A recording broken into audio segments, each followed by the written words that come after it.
took me about 7 minutes here to on.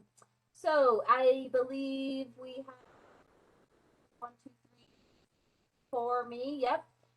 So I will call the meeting to order at 6:50.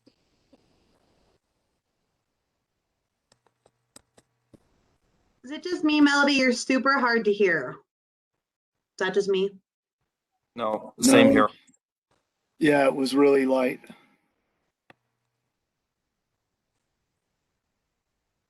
I will try to take a look at my audio, but the first thing on the agenda is the Fisherman's Lot situation. So I don't know if we want to have somebody provide a little background or just jump right into Rhea.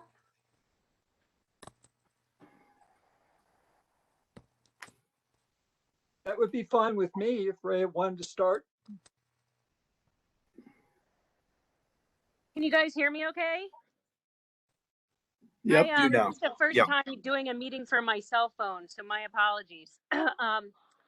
So I sent some information to Melody a week or two ago that I assume got forwarded to everybody. So as you know, Fisherman's Lot was talked about a couple years ago to create basically the whole parking lot into a wetlands, and it was originally a SAB project. And, we just really, Eldora and I really just wanted to check in with the town to see if that's still really what the town wants. There has become another option available where Eldora and Ignite can mitigate their wetland impacts, and that's off-site at this really cool wetland bank next to High Creek Fen. A fen is an old growth wetland, and that's in South Park. If that's the direction that the town would want to go, they would purchase twice as many wetland credits over there than are going to be created here in Nederland. And that's just a core requirement when you're mitigating outside the direct watershed. You have to mitigate more. So, I guess I think Eldora and Brent can speak to this. Kind of feels like, well, if he can just kind of write one check and get the bank credits purchased and fulfill that obligation, that's great. Otherwise, it's probably a 5-year process at least with the agency involvement. Cost is about the same. There are many other places to enhance riparian and wetland habitat in Nederland. A few years ago, the DDA hired the company I used to work for to do a Middle Boulder Creek riparian habitat assessment. I don't know if any of you saw that. So there's some ideas in there. Anyways, we really just want your feedback. So I'll just go with that.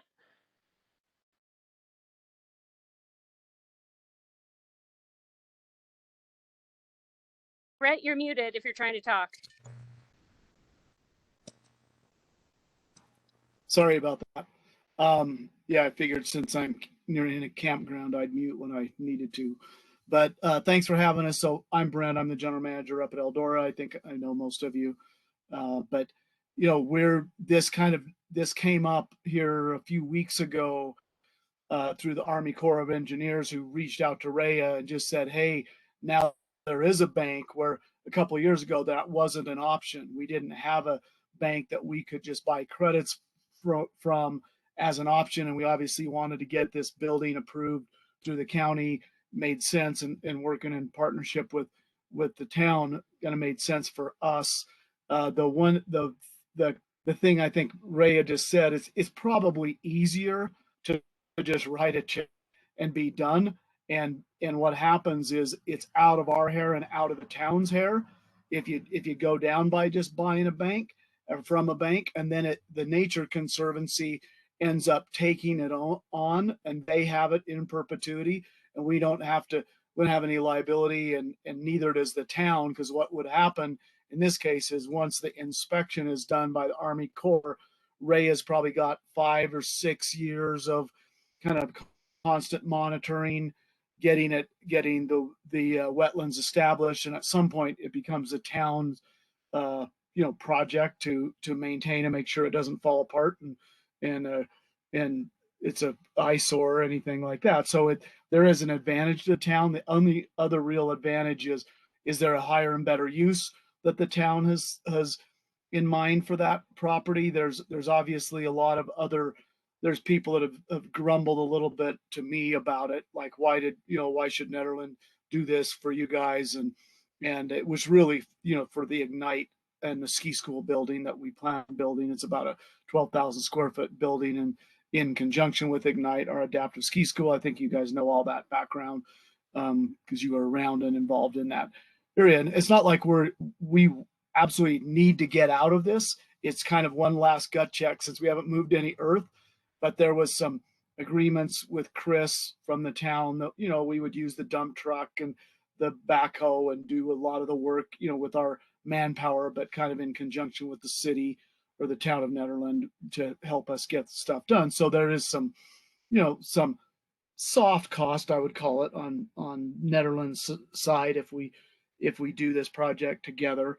But we've obviously had some feedback that maybe we should at least bring it up to you guys again and make sure everybody still wants to do it, because it's probably easier for us to just write a check and be done. And even though it costs maybe a little bit more money, I don't have to deal with it. It's out of our hair, and Ignite isn't on the hook for anything, and it's kind of out of sight and out of mind. And there's certainly an argument for that. And but we wanted to really get it to the Board of Trustees, who the agreement really was with. But you guys were instrumental in working with us, which we appreciate. So we don't want to just go to the board without, to the Board of Trustees without your guys' blessing. And in the perfect world, we'd at least kind of have some type of a vote or direction from you guys as to if you want to do it before we take it to the board next week, or the Board of Trustees. I did talk to the bank a couple days ago. They're really flexible with us. They know that it was the Army Corps of Engineers idea, and they're totally a legit entity that does this kind of stuff on and off or all the time. And I'm sure they can sell their credits to somebody else if we didn't end up doing it.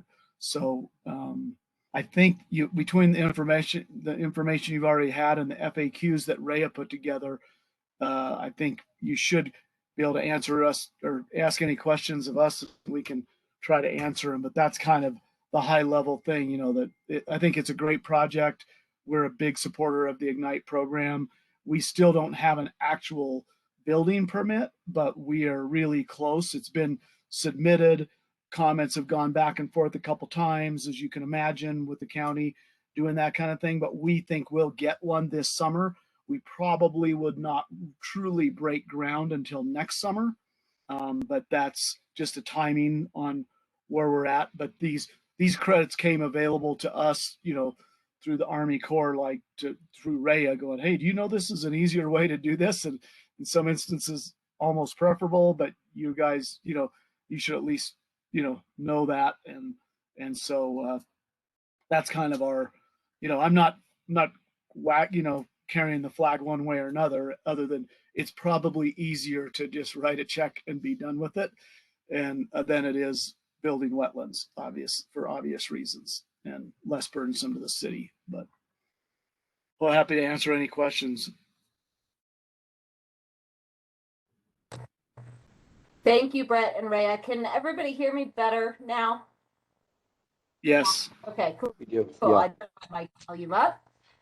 So any SAB members have questions for these guys?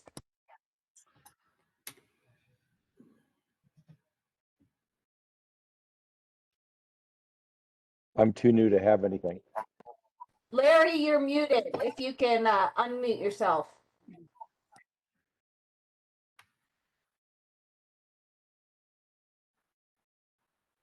Really have any questions? I looked at those documents carefully, and they looked great to me. They were very understandable, and I came away sort of understanding basically everything that Brent and Ray had just said. And so also, I just want to say thank you for Ignite, by the way. I love that. And the idea that Ignite is the reason that we're having this discussion is charming to me. So I just wanted to share that also. Yeah, thanks. It's a great program.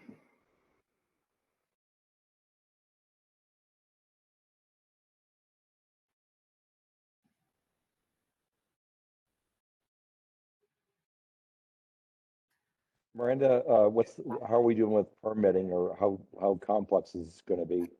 So their permit is through Boulder County because Eldora is an unincorporated. When it comes to the fisherman's lot, that's something we would handle internally. And I do know the commitment of town staff is to honor the agreement that Chris Pelletier put into place. And so while it's a different team, still kind of our in-kind support would be there. And then the permitting process it's town-owned parcels. And so that makes it a bit easier as well.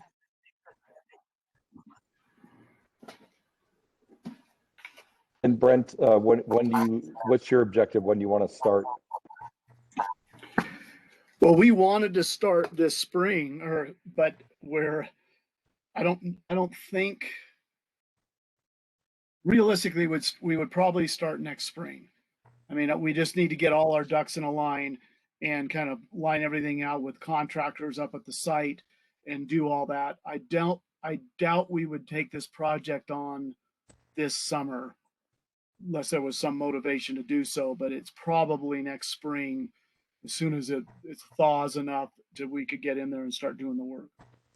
We would do the work.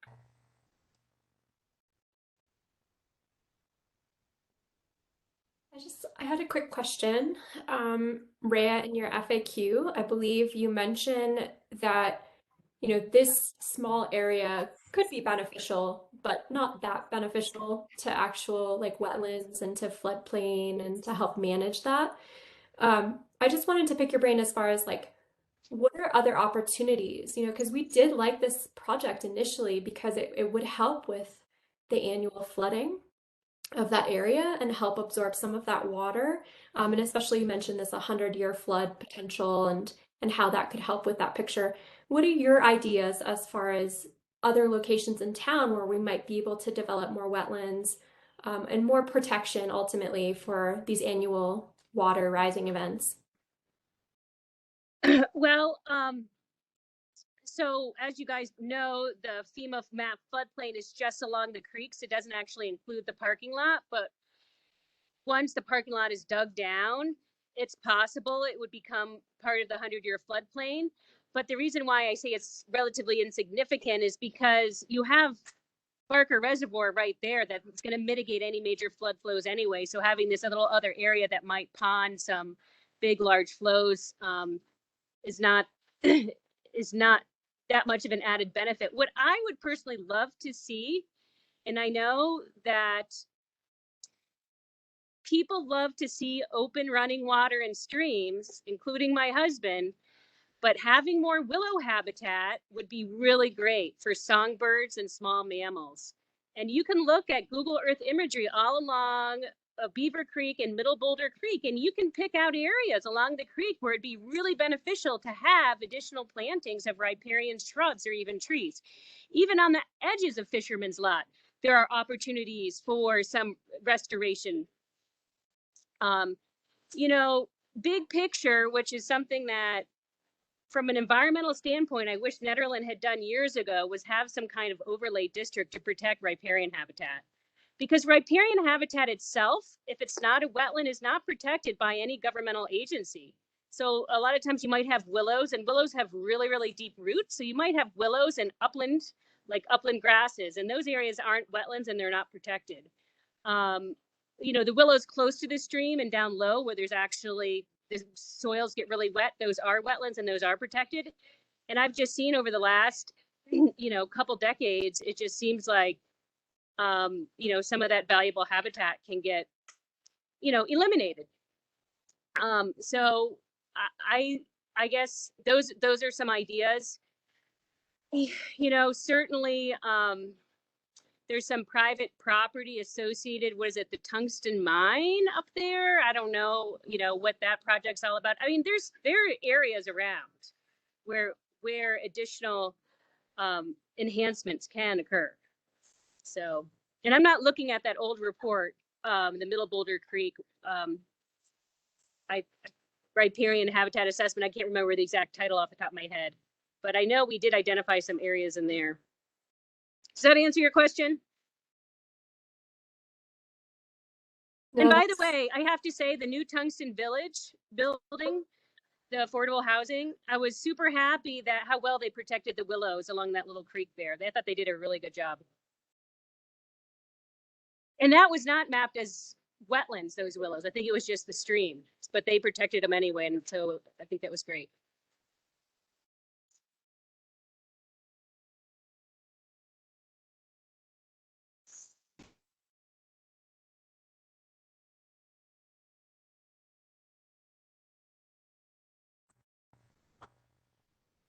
I don't know if I have questions other than what Erica already asked and was answered, and more just comments of when we first went over this, I thought it was really exciting. I understand that this other opportunity has presented itself now, but I was also kind of excited about the ability to have a place central in downtown Nederland that we could have education, environmental information, education about wetlands, why they're important, those kinds of things. And so I'd still like to see us find a place, if it's not this place, to look at some sort of either just putting up signage where we already have good established wetlands, or finding another place like Erica had mentioned to do some sort of restoration project. So I think that about sums up my comments. Does anybody else have any other questions? I see Rich, you joined us just a little bit ago. I did. I don't have any questions. Thanks. And I may not last the whole meeting either, so we'll see. All right. Well, glad to have you here for as long as Thanks. you can, please. Yeah, I literally just flew in from Europe and I may fall asleep. So Welcome home, Rich. Thanks for being here. Well, it was somewhat of an adventure because I contracted COVID while I was over there, and you can't get on a plane to come home when you have COVID. So I had to wait for the COVID to clear, which I knew was a risk going over there, but I didn't expect it to happen to me. So, yeah.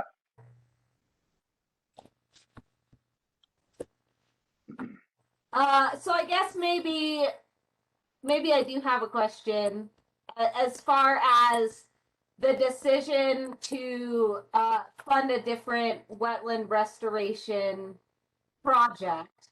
Was that based more on just time and ability, or based on the fact that that is parking and we could potentially be taking away parking? Like, how much of those kind of factored into the decision-making process? Does that make sense? Well, when this first came up, I don't think anybody was concerned about taking away that parking. And I know the parking lot doesn't get used a lot now, except for festivals, but the town is growing, and it just seems like every year parking becomes more and more of an issue. To be honest, it was just an area that was big enough, one chunk that seemed like it was doable. And when you're mitigating wetlands, instead of doing lots of little projects all over, it's nice to have just one spot. So that's the way I remember it happening. And I do remember when we brought it before the Board of Trustees originally, it was the same meeting when Chris McFarland came and announced that there was no longer going to be NedFest. Yeah. And so the meeting was packed, and I think everybody had their mind on that. You know what I mean? Yeah. Besides really thinking about, well, what else could this be for them? Because I've heard from other members of the public, hey, well, I heard the town really needs this pump track, or wouldn't it be great to have, some other permanent place for like the farmer's market, or, just whatever other kind of uses. And having another use for that parking lot doesn't have to be parking. It could be a bunch of other stuff, and we can still do some ecological enhancements. It's just more about, do you want this parking lot? Because it will be a big, to be honest, it will look like a big muddy hole in the beginning. And that's also the reason I wanted to bring it up, because I was worried about people complaining about the way it looks in the beginning. Because we have to dig down 5 or 6 feet till we get to the groundwater. We don't exactly know where it's going to be. We'll find out when we dig. So you're going to have 2-to-1 side slopes into a shallow basin that we're going to plant with native wetland grasses, sedges, and willows, and it will take a while to grow in. Because really, we didn't want to connect it directly to the creeks, because we don't want the creeks to like jump their banks and like erode a new channel. So it is going to be a depression with berms on the outside. And I think in one of those memos should have been the grading plan that you probably all have had a chance to look at. So, I don't know. What else, Melody? What else do you have questions about? I'm not sure I really answered your question. Yeah, I guess I was concerned that the parking scare was like the main motivator for taking this project from where it is to another place. And so I wanted to, I guess, revisit that and just, in the plan that we worked out, it ultimately was only a reduction of a few spots. I can't remember the exact number that Chris P gave, but basically they were going to put in street parking there where there currently isn't street parking. So then that would accommodate the kind of lack of parking.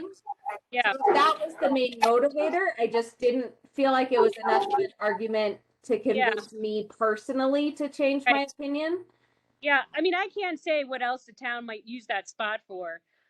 It's really up to you all in the community to think of ideas of what it could be done. I mean, I still love the idea of the pollinator gardens. I love the idea of educational signs and things like that. I mean, some of these things really can be integrated into something that is more multi-purpose than, one large wetland.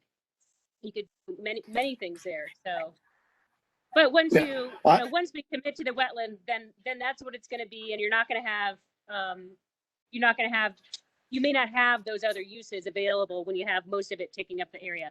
So basically, right now, when you look at that parking lot, the edge of the grass that's on the street side, that's where it would start, and it would start sloping down there, and the rest of it would be wetland. If that makes sense. And I think I would answer, Melody, just a little. This is Brent. That just to clarify, I think we didn't come with we didn't come with another proposal like we'd rather do another wetlands upstream or up by the mine or anything else. It was simply, it's kind of more like, do you still want to do it in Nederland? If we do, then we should do it, I think, where it is, because there's probably more visible, and Ignite and or Eldora gets more credit for it, if you will. I mean, hopefully it's a positive project, not a negative one. I am worried about a little bit of a negativity for a while, but we want to be a good partner, not a bad partner. So if we're going to do it, we'd rather have it be visible rather than installing 10 willows up the creek somewhere where no one's going to see them unless you're walking down that little path. So it's either we either want to buy from the farm down in the flatlands, or we want to do it in Nederland, probably where we're at. I think if that makes sense to me. I think. Yeah. Is that right, Rhea? Did I overstep your expertise? Yeah, I think you meant the bank, and it's out in South Park. In the bank. Sorry. Yeah. Okay. Okay. I'm unfamiliar with this. I've never had to buy wetlands credit out of a bank before, so that's Greek to me, but it kind of made sense when it came our way. I'm like, well, that sounds easier. We write one check and we're done. We're not dealing with this 6 or 7 years down the road, and I get no bad publicity at all, and no harm, no foul. That kind of made sense to me. And we get enough bad publicity, so we were like, that kind of made sense, and it made sense to bring it back up to this board and make sure everybody still wants to do it, because I think it's a good location. It was Rhea's idea in the first place. She knew there was an opportunity that made sense, and and it kind of is down there where the park is and where we're trying to make some improvements. And so if we're going to do it, I'm a fan of doing it there for what it's worth, I think. Unless Rhea's got a better, less expensive way to skin the cat, I'm all ears. But that's what it boils down to me. Yeah, thank you, Brent. When I was referencing other projects, I was more talking about town done things. If you guys were to Okay. go to the bank and do that instead, then the Sustainability Advisory Board, I would still like us to pursue other opportunities for wetlands improvement, maybe on a smaller scale. Okay, thanks for the yeah, clarification. absolutely. Maybe I misspoke, but I was trying to answer your question. Yeah, definitely. So I guess the next step, if nobody has any more questions, would be every board member kind of talk about how they're feeling, whether they want to recommend continuing with the previously proposed plan to put wetlands at the fisherman's lot, or whether to support Eldora in ending that agreement, I guess is how it would be phrased. Does anybody want to give their opinion first, or you want me to give mine? You're on a roll. Keep going. All right, hearing that. It might just be because I put, some time and effort into working on this plan, but I think overall, looking long term, I would still like to see this project go through as it has been planned. I'm not opposed to the other side at all. I just have spent time on it. I've been waiting for it to happen. I think it would be a really good way to showcase environmental education and also highlight that Eldora is so integral to this town and really does help support it. Right in our parks area, and hopefully, the larger parks area can also be developed alongside as these plants are growing in. So I guess that's where I'm sitting.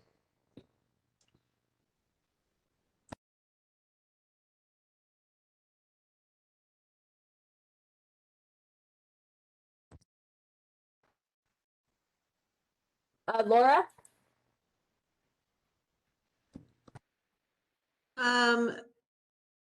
I feel like either of these options I'm fine with. I would say if there is a restoration project happening in Nederland, I'm always kind of connecting with the schools that we had a fourth grade teacher that reached out to us about opportunities to contribute. And I checked in with her today and she said, if you know of any restoration projects that the fourth graders could help with, let me know. So as we discussed this, that's coming into my head. But I would say it seems like a good idea, and I don't really object to it being in the bank either. So I'm kind of amenable to either way.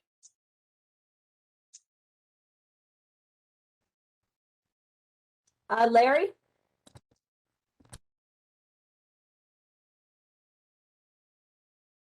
Larry, you're muted.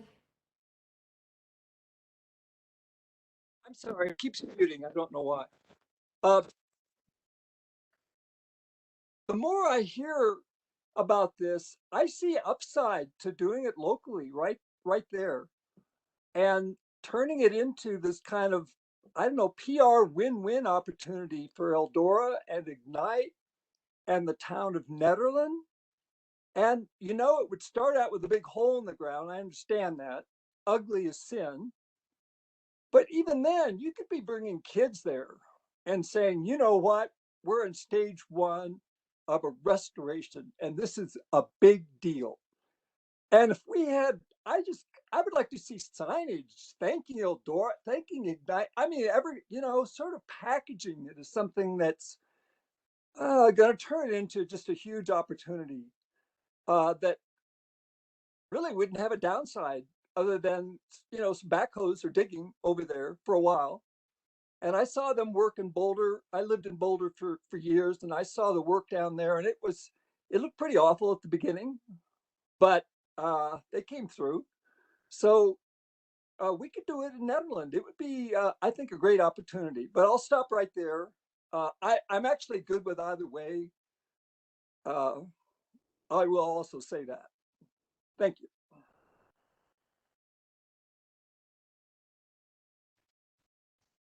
All right, Tom. I really like the idea of engaging with Nature Conservancy. They do good work. And when it gets done right.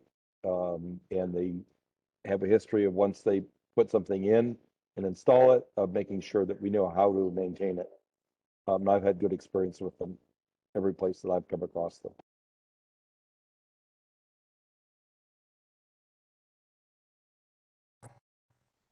And Rich. Well, I agree with the idea of doing it in town. I think is a great idea, and the partnership. And I also think that Nature Conservancy is a great organization to partner with. I mean, and to disclose, I've been a donor to them on a yearly basis for as long as I can remember, and they're, I think, a fantastic group. Yeah, I see it as a first collaboration that could go on into future projects.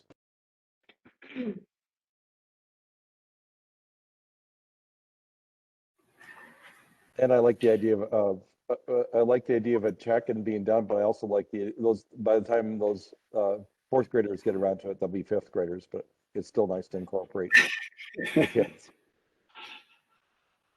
I'm on the BBSD Sustainability Advisory Board also, and I'm just trying to find ways, because there's those teachers are looking for ways to help the kids engage with sustainability, and so I'm always trying to figure out where we can connect those things.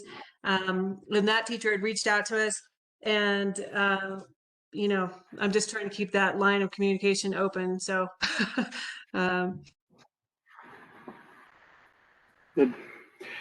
Do you know, Rhea, if we could turn it over to the Nature Conservancy once it's built, or I know that's what they do out of the bank, but I don't know what we could do with it. I don't think the Nature Conservancy won't want to take over this little tiny quarter-acre wetland. No. Yeah. It'll be owned in perpetuity by the town, and then once the Corps writes off on it, I would encourage that the town have some kind of management plan for it. You know, just to make sure that the weeds stay out. And I mean, there's probably not going to be much maintenance needed.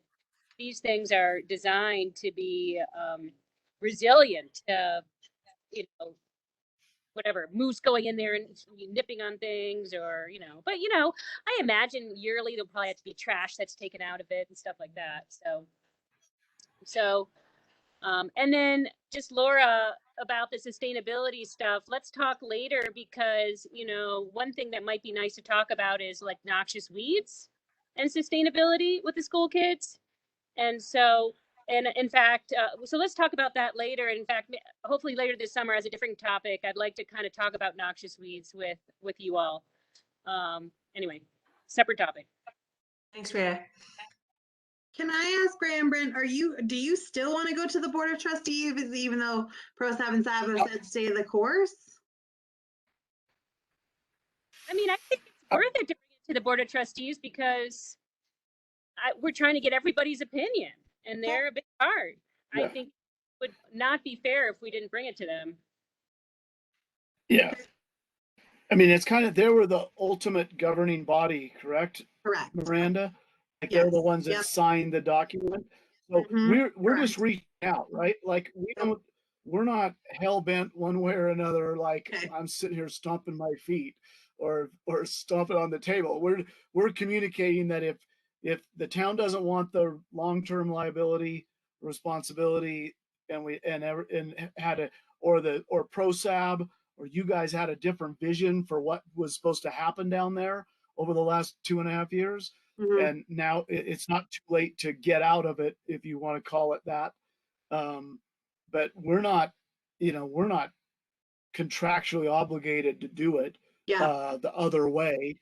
So this was more of a, hey, is everybody still want, it's like we've been engaged for 2 years and still haven't said I do. So, we kind of haven't really finished it, and it seemed like it was worth the conversation. Yeah, absolutely. Okay, so we'll keep this on for the board on May 3rd.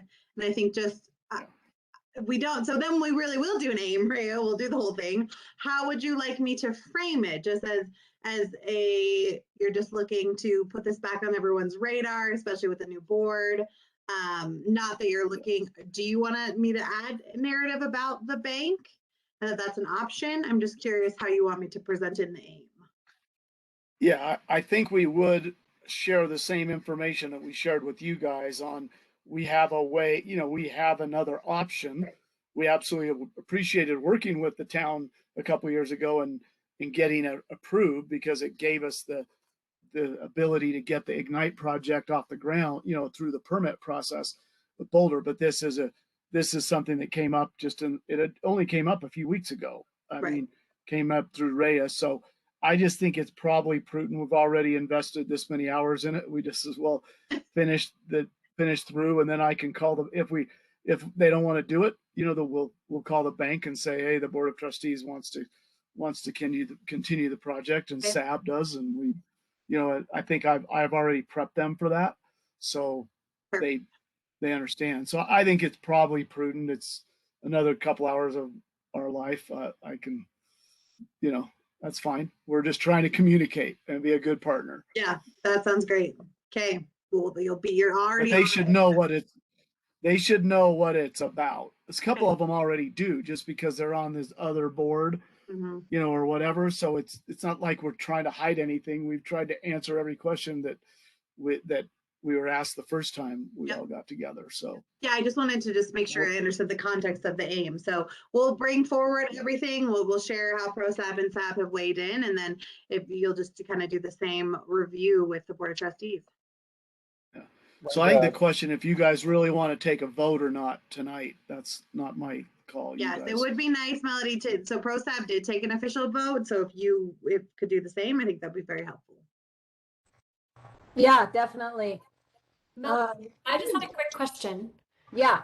So Brent and Rhea, if there is pushback, as there has been with some other projects in town, like the greenhouse, what happens if this wetland is not developed? So would that stop this Ignite project?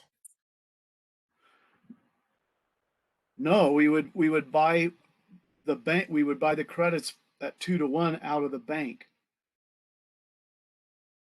No, so Is that like years down the road, right? Because this bank was not available in 2019. So if we decide, okay, we're going to actually break ground in 2023 or 2024, and for whatever reason the project doesn't go through in Nederland, what happens if there's no credits available to buy elsewhere for Eldora and Ignite?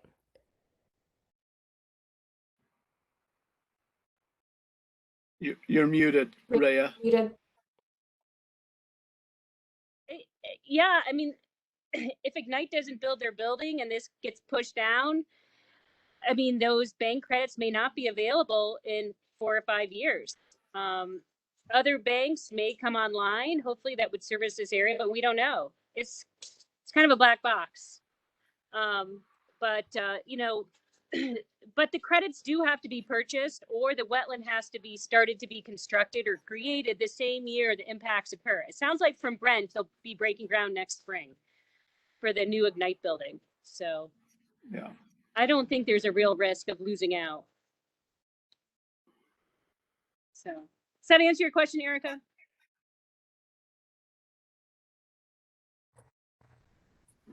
All right, so we will take an official vote on what was the wording that ProSAB used? Good question. I don't remember.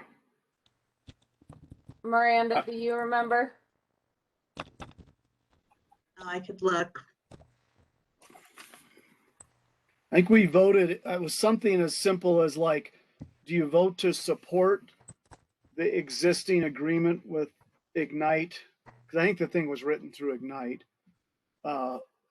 Or would you rather have them buy from the bank? Okay. And do away with that. I don't know. I could be wrong. Do you want Fisherman's Lot to be turned all into wetlands, or do you want to leave it open for other use? Could be something like that too. Yeah, we'll go with, do you support continuing with the existing agreement to put wetlands in Fisherman's Lot? Yes or no? Laura? I support it. Larry? I support it. Tom? Am I a voting member or non-voting member? You are a voting member. Yes. Aye. Rich? Yes, I support it. And Melody, yes. So that is unanimous for continuing with the existing plan. Thank you, Brent and Rhea, for being here. It was really great to just chat with you guys and get some more information and background on everything. Miranda, Well, thanks for your help. May 3rd. Number one, I assume this is a discussion item, and number two, it's a pretty loaded docket. Roughly, number one, how much time are we likely to have? And number two, what's the likelihood that it gets through or gets bumped because of time constraints? I've structured it in a way where external people go first. So this goes first and then building department goes second. So the things that are on the end are things from ProSab, and those could be bumped, but this won't be bumped because it has external people coming to the meeting. We try not to ever bump stuff like that. Thank you, Miranda. And you mentioned it's an action item, but I think that it would be nice if the board is ready to make a decision on Tuesday, yay or nay. It would be nice to actually have that vote. So would it be under discussion and then move to an action if that's the case? Yeah, because it's so new to a lot of them. Someone could make a motion though to move it to an action item. Right. And of course, if they want to postpone to discuss more, that's fine too. Just want to make sure that's still an option. Okay. Yeah. All right. Well, thanks for your time, you guys. We appreciate it. We're trying to be good partners and good citizens and do the right thing. So we just wanted to, we have had some negative feedback, about, that, but I think we're hearing the message and happy to do the project. I think there is an upside for sure. I think we can make it pretty cool with signage and get credit, for it to some degree. So. Brent, because I'm not crying in my milk or anything. In 45 seconds or so, prepare me for since you've heard some pushback, if I'm going to hear any negative feedback, what's it going to sound like? A little bit about probably the overall, like you're taking parking away from the public, which is needed because it's kind of a cool little place to park and go have lunch and walk down, like I don't know how we're going to have the trail hit there and get down to the mouth of the river where it enters the lake. Probably a little bit of why are you in partnership with Eldora? Those guys don't do us any good, that kind of thing. A little bit of that. I mean, the good news is we have the cover of Ignite. I mean, we would not be here if it weren't for the Ignite project. I can guarantee you we would not be building that building where it is and anytime soon if it were not for the Ignite building. They're the ones that they have raised over $1 million for this project already. So they're the ones driving the bus. And it's forced us to spend some money, but it's a really cool project. And we're a fan of Ignite and want that project to live in perpetuity. So this is a really good partnership for Eldora and Ignite. And I think that's why we're here. I mean, fundamentally, we would not be sitting here. If I were building another skier services building, or it wouldn't have been in that location. We built it there in the wetlands. So there's a third story with an elevator, and it goes out to a bridge that you can push a adaptive person across right to the bottom of Easy and Caribou lifts. So it's actually really a cool location. I mean, that's why we picked the spot. So it just unfortunate that it's in the wetlands, but sometimes, you know, what's a little bit more money at the end of the day to do it right, you know? That's more than 45 seconds, but I support it. Sorry. I've been known to be long-winded before. All right. Well, thanks you guys. Appreciate it. Yeah, Thank you. thank you. Enjoy Okay. Durango. Have Have a fun. good evening. Okay. Bye-bye. Thanks. All right. So the next thing on the agenda is the Zero Waste Subcommittee, and I see Annette joined us just a little bit ago. So I don't know if Larry or Annette wants to take this, but you guys take it away. Oh, Annette can go ahead. I don't see her. Oh, there she is. Okay, great. Hello, everyone. My name is Annette Trufelt Frank, and I've been part of the Zero Waste Subcommittee since last year when Garrett formed it. So Larry and I talked a little bit, and Erica too, and we just wanted to touch base with the larger board here. I look back at the survey that was done last year, right about this time, and just to refresh myself, and the number one topic that came up was education over and over again. And people wanted to know how and where to recycle, how to reuse. They were interested in addressing the plastics and packaging issue in town so that there would be less of it. And then the question that was asked was, what would help your community increase waste diversion? And again, it was education about how to do it, and better or knowing how to recycle and compost. And then the plastics and packaging again. So through our multiple discussions, we'd like to move forward with educational projects that focus on teaching residents how to compost, because that is the number one thing that they can do to really reduce their waste in the landfill. And so we have a few goals, and Erica may have talked about these at some time, but the education piece we'd like to do is to be at the farmer's market and offer some kind of little activity for the kids, but to really get out there and to tell people, first of all, what is zero waste and what is waste diversion? Where are we at in this area? Like, how do we rank? And then what they can do personally to make our impact less on the landfill. Because I think households can reduce their landfill by a third right away if they just compost their food waste. And that would get us a lot closer to the 30% goals that we used to have. And I just wanted to put a word in that it was also expressed in that survey that the town expand the cleanup day in some way, whether they offer a second cleanup day or longer hours during the cleanup day, or possibly credits to be used at other times rather than the cleanup day. So that was also something that was in that survey that people had a strong opinion about.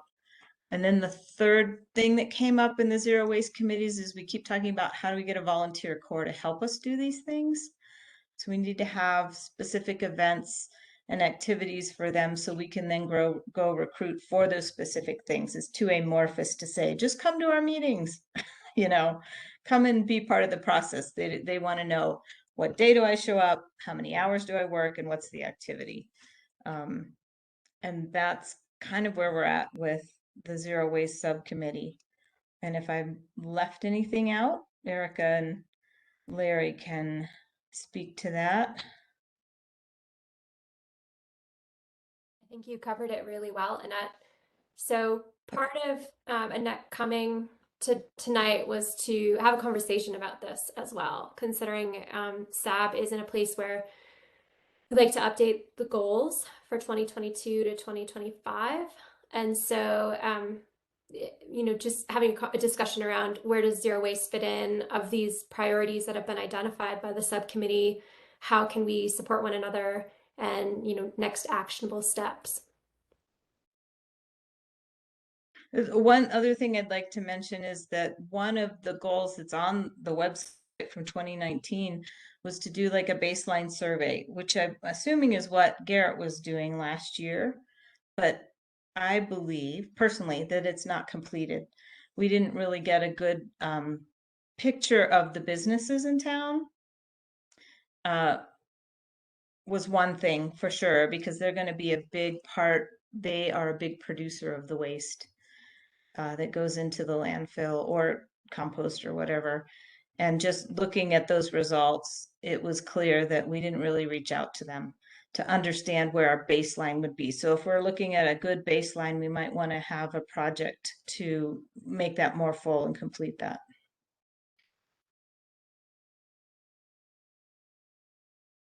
Erica, I almost wonder if that's something we could put together and do as we approach businesses about the green business program of it, because if they are going to enroll in the green business program, then we'll probably get some idea of what their waste is looking like. And if they're not interested in enrolling, we could then say, okay, but can you let us know what your waste diversion rate is? And ask them for at least that.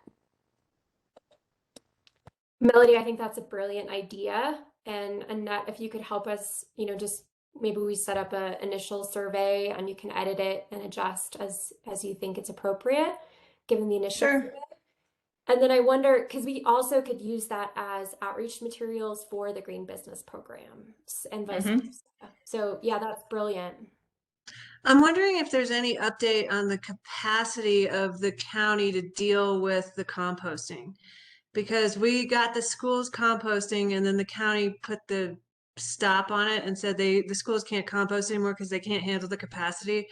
And so it seems like that's a major ability to compost tons of meals every single day that we don't have the capacity to do it. And so it's hard to, has that changed? Is there more capacity now for businesses or for schools or for individuals to use composting in Nederland, or is there another plan for businesses to take compost elsewhere or some other delivery system or taking it?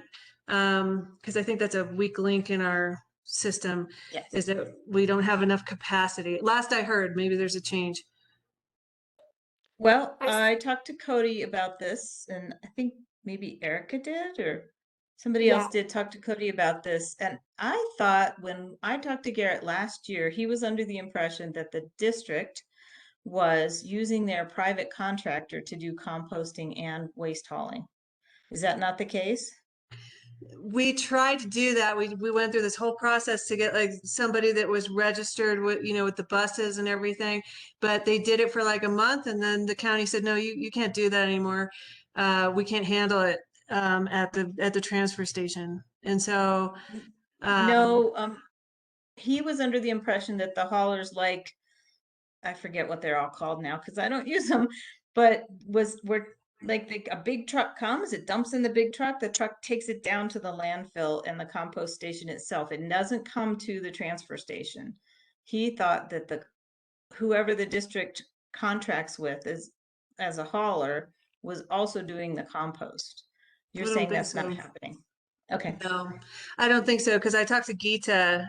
We've been working on this, the BBSD Sustainability Coordinator, and my understanding is, I asked him, I said, has there been any update? Is there any way we can do anything? Can the district help us get more capacity or something with this compost?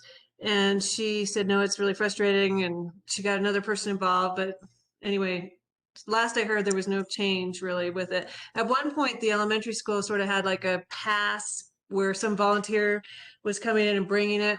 But then when we kind of tried to formalize it to keep it really going, it didn't take long before they said we just don't have the capacity. So I think if we're trying to encourage more compost, we also have to look at that side of it. Like, how are we going to make it so that there's enough room for more compost? Because right now I think we have big entities that are more than willing to compost with nowhere to go with it. And I think Miranda was working on that through some other granting processes. I'm not sure exactly where that's at now. What I was talking about was more residential education. I understand that piece needs to be solved with the businesses in the school district, but that's not something the zero waste subcommittee is going to take on as a project this year, because we're kind of deferring to whatever Miranda and the town are going to try to do eventually. We can still work with Cody and still keep asking Cody Lellstrom, how do we accommodate the desire and the need through the transfer station? Because if they get a second compost trailer, they have to make 2 trips to take it down, because you can't piggyback them. That was my question. Can't you just piggyback them and take them down? No. So that's something we can keep talking to him about, to try to figure out while we're waiting for a larger solution to come about through. It might be something the town takes on eventually. Yeah, maybe Tom, this has been kind of an ongoing thing of just trying to make sure we have the capacity for composting. It's something maybe the DOT could look at investing in. So the intention is that utilities is going to apply for a forward grant in order to execute one of the composting facilities outlined in our biosolid study. And what that would do is that would then take waste from biosolids in combination with green and brown materials, and then be able to create composting there. And so we actually have already done the legwork of assessing 3 different options of how that could tie to our facility. The forward grant does have an application for September. We're just not sure we'll have our ducks in a row enough. But I do think a very competitive grant. They're not looking to fund small scale composting. They're looking to do full-fledged infrastructure. So our intention is to apply for that grant in January of 23. And we just have to become a Class A facility. So there's some of the kind of the back end work we have to do. But this has been a goal of Chris's for a long time, which is why he put it in the biosolid study. Thank you, Miranda. Quick update. So I talked to Cody this week. So there are some exciting things happening at the transfer station. Laura, we should connect, because what I heard from Cody was that we're not limited in the amount of compost. We're just limited in the fact that they like to take the compost bin down on Wednesdays when it's closed, so that there isn't a gap in service. So I asked him specifically, if we increase our capacity for compost, can they handle that? And he said yes. That may mean that he's not ready to help with the Boulder Valley School District. Like, we should connect on that. Cody told me this week that there was just a forward grant that was applied for by Boulder County. It was just awarded for a reuse shed. And it's, from my perspective, it's like a resource central, but it's going to be a 20 by 30 foot shed. And it's going to go right by where the current small shed is for styrofoam. So they're going to kind of rearrange the transfer station. And then their match for that forward grant from Boulder County is an in-vessel composting facility that is going to likely be installed and running by the end of this year at the transfer station.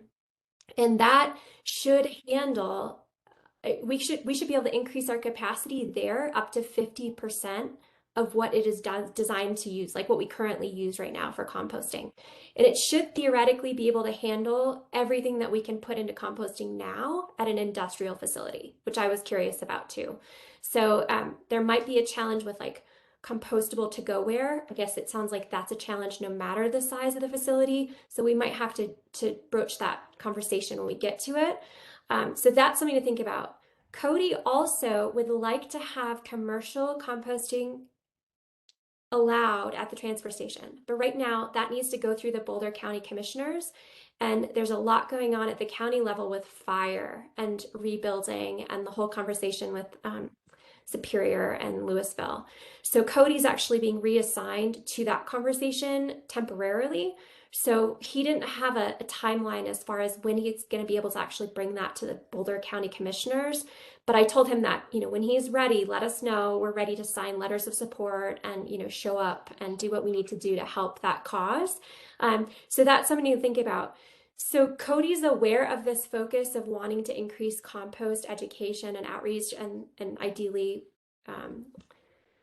facility and composting needs at the transfer station, and he's in support of it. So that's great. He also, I let him know about this forward grant idea. So I don't know if y'all have heard this, but if we get this forward grant and we do this composting facility at the wastewater treatment plant, we will need a large amount of compost. So we will need to be campaigning for compost all over the mountain communities and Gilpin and like all commercial compost. It's going to be a large scale. And so this could also help us become more competitive with this forward grant. So it's kind of, I think we're in this weird limbo phase with the transfer station, but expect changes to happen soon and incrementally, hopefully. Does that help? That's great. I appreciate that. Keep me posted because we kind of got the whole system together with the people who can drive the buses and like paid position through the school district. Like we have people who can deliver the compost, people who will collect the compost. We have nowhere to take the compost as of now.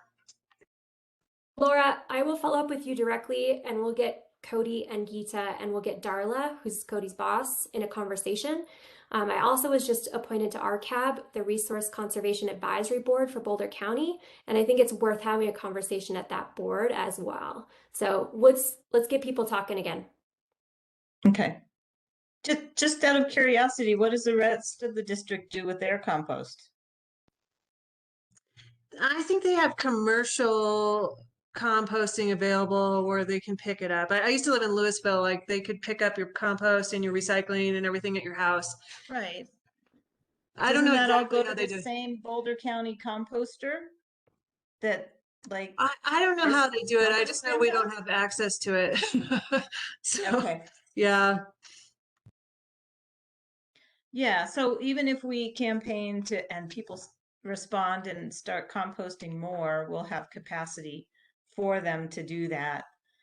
And there'll be a push, like a demand for it. So then when we want to bring the district online, hopefully we can have that much more like, hey, it's here. We can't, how can the county meet its goals if they don't let us help meet our goals too? Yeah. So Erica, could I just ask a clarifying question just to make sure I understand? You're saying that Cody is saying unambiguously that we can crank up as much as we want our residential composting at the transfer station through education. Is that true or Yeah, that was what I got from Cody. So we may get pushback at other points, but I think we can fall back on that. And he said the limitation was the hauling. So, and it not as far as being able to haul, but as far as doing it on a day like on Wednesdays when they're closed, so there isn't a gap. That's what they've leaned into in the past. So it might be a bumpy road until we get, compost isn't available on Sundays or Mondays, they take it down because now they have to do 2 trips every week. Does that make sense, Larry? I got that line clear from Cody, like they can increase the capacity of compost at the transfer station for residents. Excellent, thank you. Great. One thing to add to this, there was an Earth Day celebration at Wild Bear this last weekend. Larry was there on Saturday all day with compost, and he was educating folks on compost, doing an amazing job. He also was helping support Sunshare campaigning. Julie from Sunshare was there. Larry, I have an email to forward to you. It was not a great turnout for Sunshare, but we got the conversation going. We also I think I brought 5 boxes of energy kits over there, and they went through 1 box, thanks to Larry. There was a circular movie showing on Friday night, and ideally they were going to have a conversation with some folks. I was actually out of town. I was on the river, but sounds like it was really positive. And then on Sunday, they did like a nature walk that was hosted. So really cool outreach, and just super appreciate you, Larry, doing that. And Annette, I think you sent some stuff as well. So thank you. Oh, yeah. T-shirts from the closet that they could use in an activity. Yep.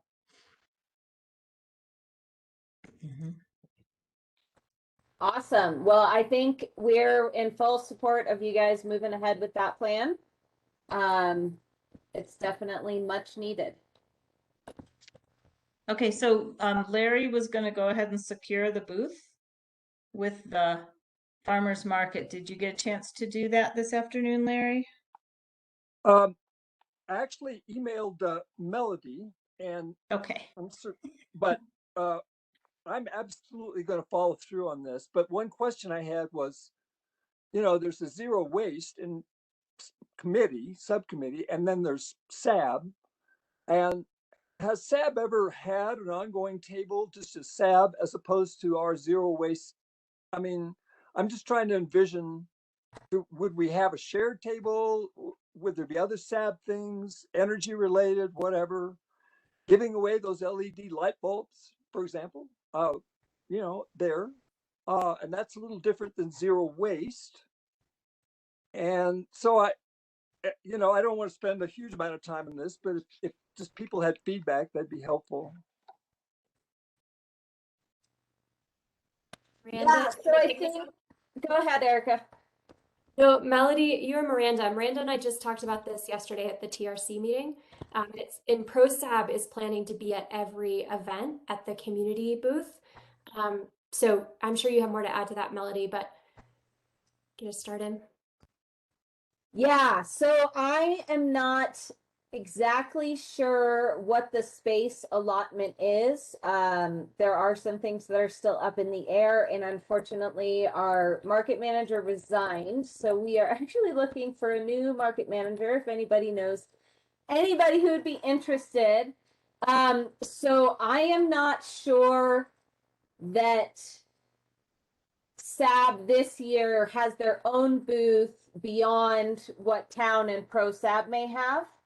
I think we have the ability to jump in with them. There is also the ability to kind of host the farmers market info booth and work out of that space, which means there's going to be some other information there, but generally it would be yours. And it might include some other volunteer duties helping out with the market in general, just because you're there. And then the other idea that I was thinking for zero waste is it almost might be great to have you guys set up at the actual 2 waste stations at the market with an activity and information, because that's when people are actually going to throw something away. So just something to ponder how you feel about that. So I just want to offer clarification, Melody, that Melissa told us we couldn't have our own booth except for the large events on July 3rd and on October 2nd.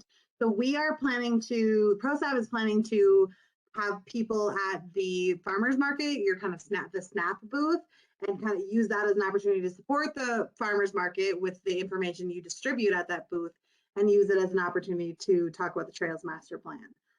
So I mentioned to Erica, we could always bring a SAB person on too into that, but there is no like set town booth at any of those regularly occurring markets, unless something's changed, in which we would be happy to take a town booth. Yeah, exactly. That's kind of what's still up in the air. Yeah. Keep me posted on that. I'd be very interested, because we have enough people from ProSab, and we'd love to share with SAB if there was the ability to do our own table. So if Larry goes ahead and fills out a vendor form for a spot, he was going to volunteer to pay for it. Would that be considered a regular vendor then, or would it be considered a community spot through the town?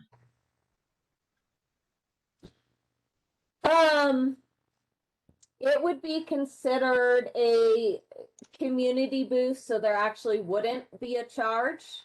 But I would just be aware that if you do submit an application, what they're gonna say is we don't have the space right now because we're still trying to work out whether or not we have more space. So you can put your name in the hat. Essentially, Melissa's gonna be here through the first market and that's it. And so we still need another market manager that can help determine all of these things.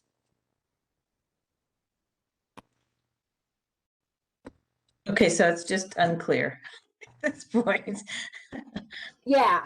So Okay. you can submit an application, but be aware that you're going to be denied. And so that partnering with ProSab and reaching out to ProSab and or like I said, more proposing to be at the way stations rather than having a 10 by 10 tent.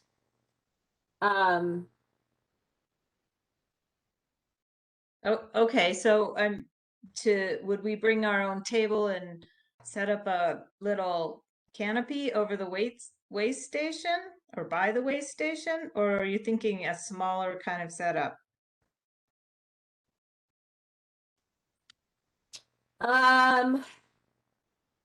I'd still have to see what the space allotment is. There's possibility for a larger setup by the food trucks, maybe.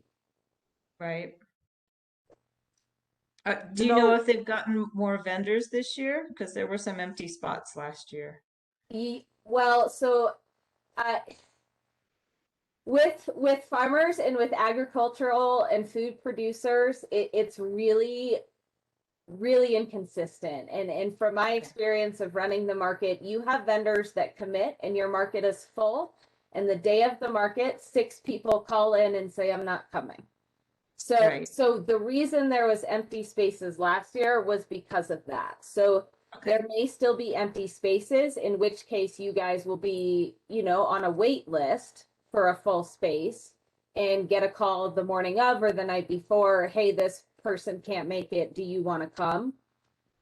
So that's always a possibility, but that's more of a fly by the seat of your pants type of situation. Okay. Well, So right now we have 37 vendors committed for at least the first 6 markets. And we hope that doesn't change, and we're trying to look for space for a few more. But it kind of depends on Dynamite Shack. So I'll leave it there. okay, so we'll just have to explore as we go forward, I guess, Larry. Based on my wild bear experience, if we could do one table, even a smaller table, you get to work on 2 different levels for the kids down below and the adults up above. And so wild bear, I didn't have much space, and it worked great.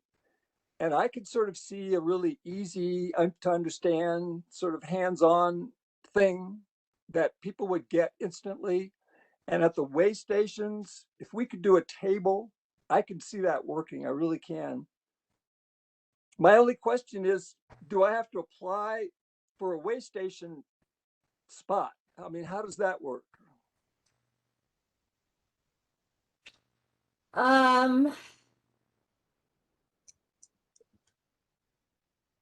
I would say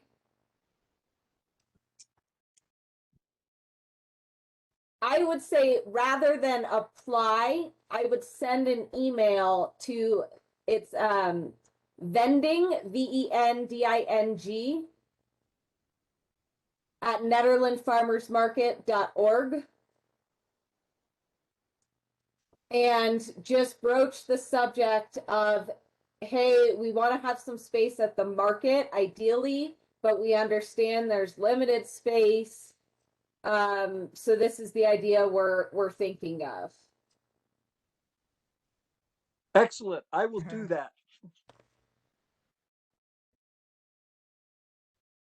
Perfect. Okay. Thank you. And then we'll get together what we want to present, right? That'll be later. The fun part. Yeah.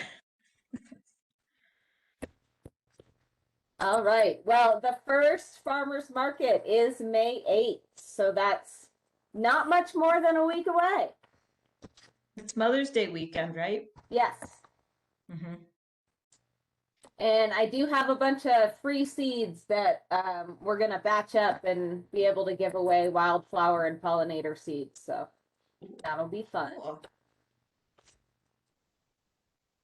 My agenda closed. Annette, do you have anything else that you wanted to bring up? All right. No, but just, it's nice to meet the rest of you. And if you have any other input for us, let us know. We'll just keep working along. Thank you so much, Annette. Thank you. Oh, you're welcome. You guys And have thank a you so great much, rest Larry, of your day. for all your work. Okay, I'm gonna leave now. All right. Bye. Have a good night. Bye. All right. So the next thing on the agenda is zero waste at special events, right? Yeah. So Peter had sent out the event packet, the current one, and just asking for feedback. So I wanted to make sure everybody was just aware of that and was able to give feedback if you have any. And did anybody want to have a particular discussion about it? Go ahead.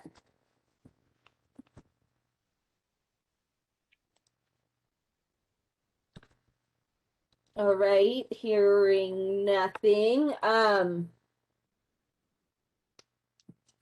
think I also just want to broach Frozen Dead Guy Days again, because that was the last event.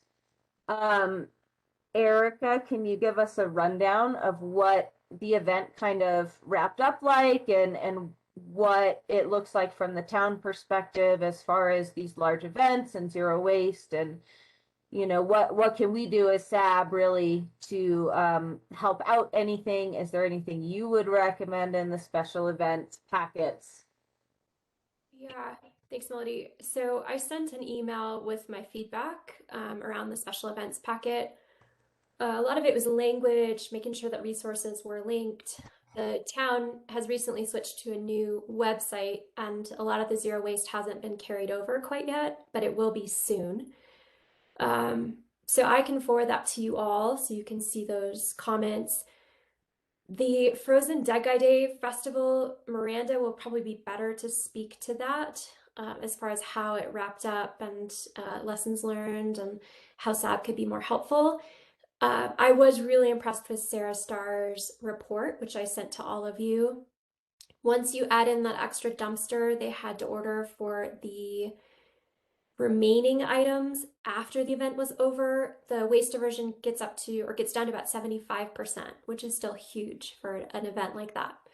So to me, it was a really good indicator that, you know, we're doing some things right. You know, we're asking that zero waste is a priority and they put their money where their mouth is. And there was a lot of follow through from the town. We did technical review committee meetings every week, wasn't it, Miranda? Leading up to the event. We asked for vendor zero waste agreements. I met with Sarah Starr. We walked the site. We talked about dumpsters. Amanda was there. You know, there's a lot of conversations leading up to it. And there's a lot of feedback now that's been integrated and will now be asked of Frozen Dead Guy Days leading up to the event next year, if they choose to do that. The zero waste efforts of Sarah. Melody, I know you volunteered. I volunteered for a couple hours on Friday before the event. I was really impressed with how much she was able to accomplish and how organized she was, but it was really just her. She had a couple people working with her, but it wasn't very integrated into the larger event.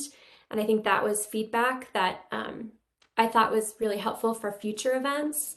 You know, we don't necessarily see events as large as Frozen Dead Guy Days, but even for smaller events, you know, making sure that everyone's trained and there's actual education involved for zero waste volunteers, making sure that there's, you know, locations identified and everything's kind of been clearly marked and communicated before the event starts. I think that's what I have at this point. Yeah, Miranda, Melody. Yeah, I think, I mean, from a larger scale, we did struggle quite a bit with plans. Zero waste is not necessarily a part of that, but Frozen Dega Days had developed their plans and then failed to execute the majority of them, making it pretty tough for us. And there's a pretty significant amount of damage at the field that ProSab is having to work their way through. So next year we have taken a stance that we will not allow Gershio to be rented for the festival. They were welcome. We're happy to explore other alternatives, but they can't use Gershio because we have a grant we have to finish by March of 2023, and we can't afford additional damage. So that's not even related to all of this, but it was, I think, 27,000 people, almost 8,000 cars. The impact is pretty big. So I do know they're taking assessment of whether Frozen Dega Days is going to continue to be here or if they're going to move it elsewhere. That's a decision they'll have to make for themselves. But yeah, you know, I think it was first time back after 3 years. We were bound for some hiccups, but I do agree the zero waste seemed like the one area we had very minimal feedback, and overall felt that it went well.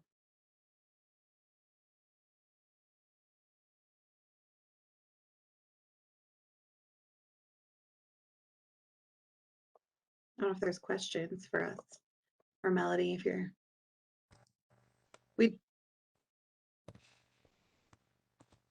Miranda, something to take note of, the document that Melody has linked here from 2019, I think that's stuff that we just want to make sure is on the website somewhere. Okay. Really, the end of that document is kind of all of the best practices, recommendations. So if I recall, and I don't think we did, our goal was to try to incorporate this document, because I remember I had just started when you all got this passed. And so, like, obviously this checklist is incorporated. So you're talking, and we created a new vendor list. You're talking these last couple pages, the Zero Waves planning guide. Yeah, I think that information on the website. That's there's a link to it, and then it's a hollow link. So we just want to make sure that gets transferred over. Okay.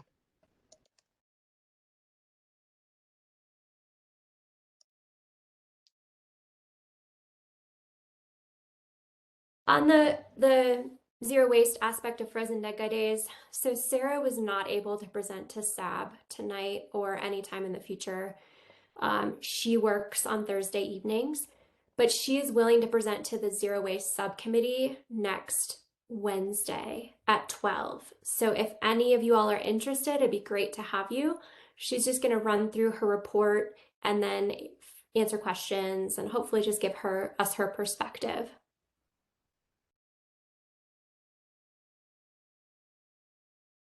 Since I'll be chairing that meeting, I just want to ask, is there anything else? I've been taking notes.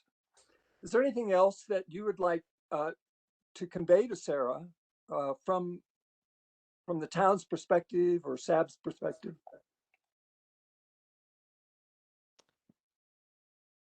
Miranda, do you have anything to add to that? I really just was really impressed with her and just really appreciated the great job that she did with very limited resources. I think it also was helpful to have the NDDA grant to help fund some of their zero waste efforts. I think they did 5,000 or 2,500. What do you remember what that was? Oh, I feel like they got 25. I feel like it was 5,000 together between parking and zero waste. Okay. And some of you might not know. So Sarah actually applied to be Erica here, the sustainability coordinator, made it to the final round. We were incredibly impressed with her. Not nearly as impressed with Erica, but I was so glad to see that there was a way to connect Sarah to our community because I think she's a huge asset. And so that connection came kind of organically right after we had selected Erica. I think Sarah could be a true asset to town and zero waste and would love to see, Erica mentioned it to another event organizer recently. She could, I think, integrate herself into ongoing festivals. If I don't know how much she costs, but if there was the financial means for an organizer to do so. Do you know how much she charged, Erica? I have no idea. I don't. I just got an email from her today officially launching her consulting company, Guiding Star Consulting. But I don't see any pricing. I think it's probably contract based, project to Yeah. project. Sure, that makes sense.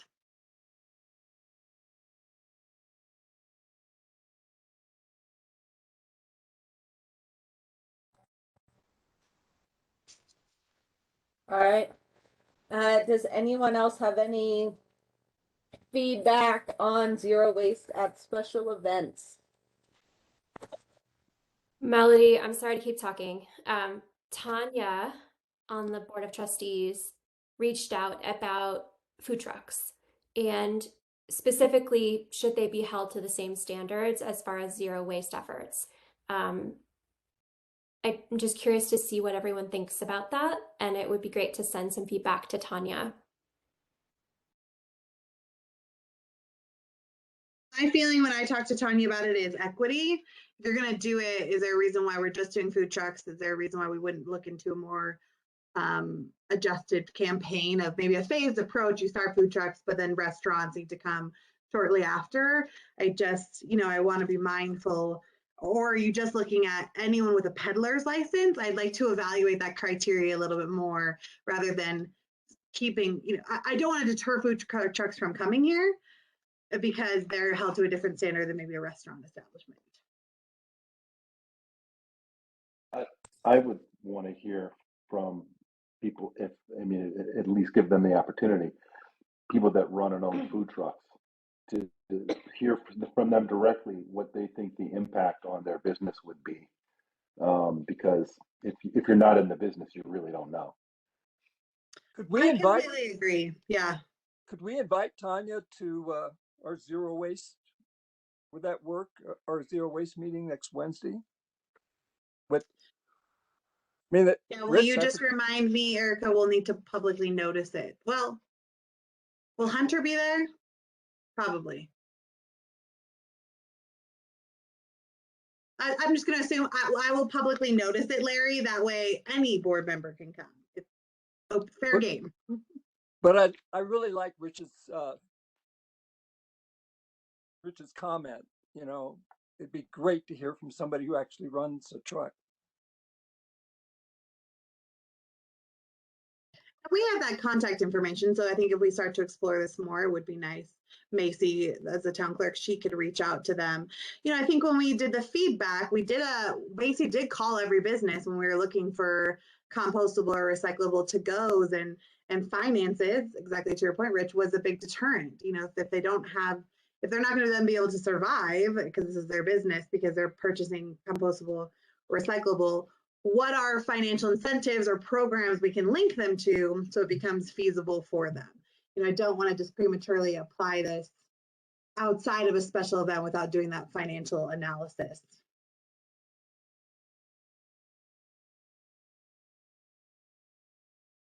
Yeah, I think the other tricky part is that food trucks, because they're mobile generally, save, one in our town that is mobile but isn't,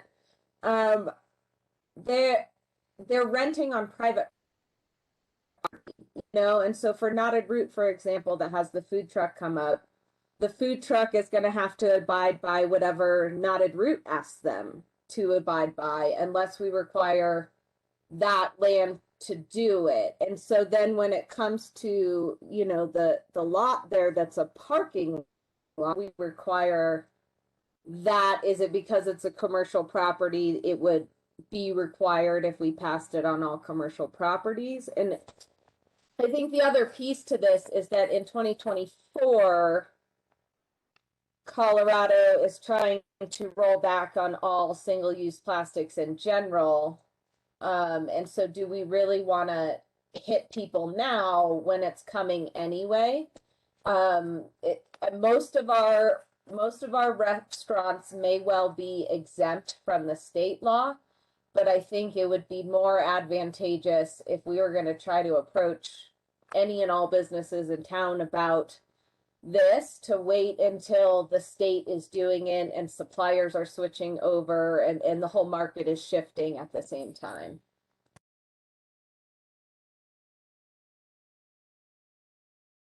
Melody, that was something Amanda from Frozen Days brought up a lot, is like, being held to a different standard than the rest of the restaurants and the businesses, and that was hard for them, which makes sense because their, trash gets mixed and then they're responsible for the landfill and the recycling, and it's different products and can be tough for staff, even zero waste volunteers, for example. So I think that makes a lot of sense. The 2024 plastics isn't going to affect, I don't think, any of our businesses because they're so small. So we can look at that again. But you're right, it's going to change the market. What I saw is that the exemption is only for restaurants that are small. So B&F would be required, but many of the restaurants, if not all of them, would not. I'm not sure if Backcountry would or not. They might not because they have the Boulder location, same with Kathmandu.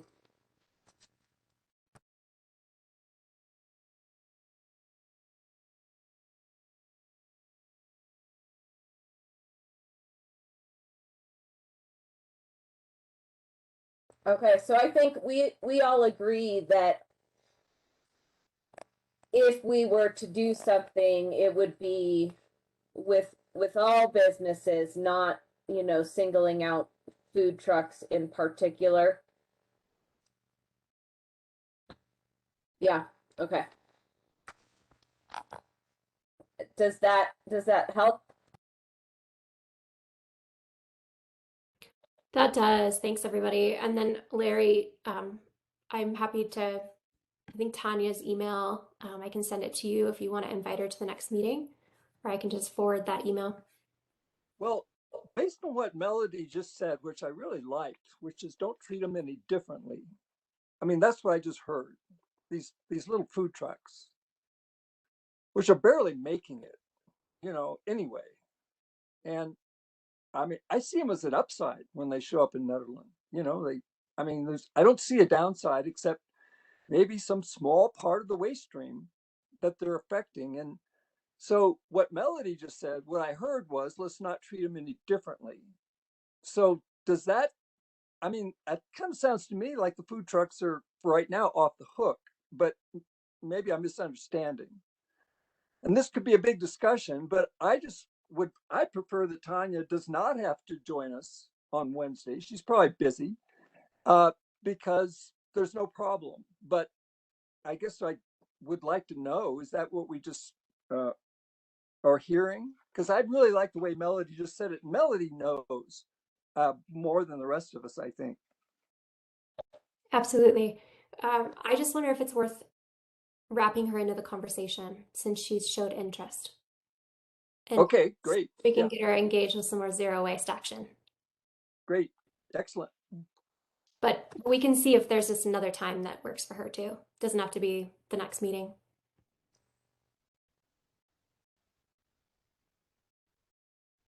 Yeah, that's great. Yeah, as of now, there is no requirement for businesses to be zero waste, and we're moving forward with the Green Business Program, so we're trying to push a program that's more incentive based rather than legislation, to try to get businesses to voluntarily move this direction, and be aware that the whole market is shifting that direction. So yeah.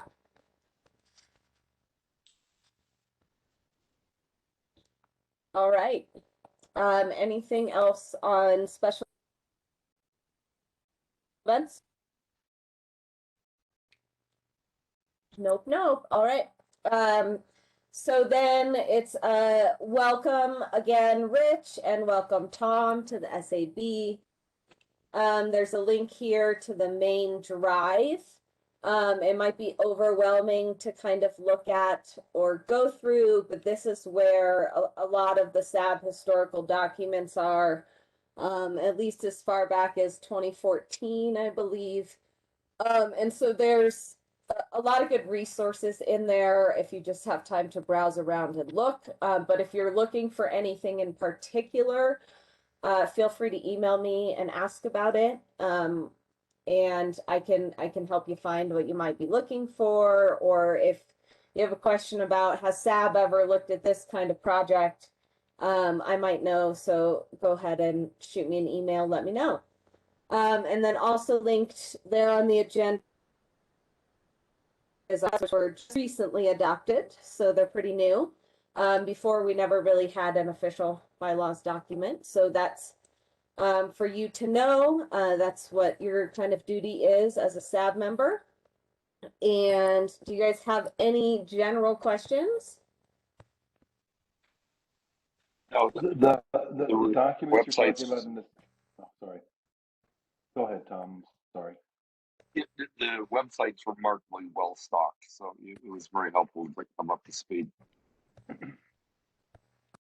Is that in the agenda that was set out? Because I didn't think I was going to make the meeting, so I hadn't really paid attention to it. Yes, Okay. it is in the Okay. agenda. Yes, Okay. and I believe you should Cool. be added and invited to the drive. So there might be an email somewhere you can search for too that could Okay. get you that link. And Okay. I'm not sure, Rich, if you're on the listserv yet. I did do a request for our email holder to add you, but Okay. it may take a couple of days. Okay. I will double check and make sure Tom's on it and all those fun things. Great. Thank you.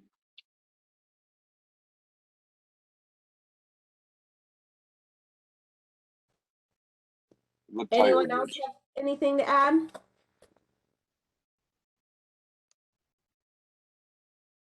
Go ahead, Tom.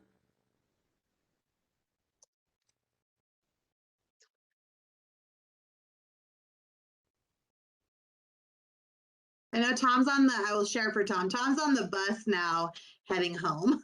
So hopefully we may lose him intermittently. I don't know. It might have been. I'm here. I'm here. I'm listening.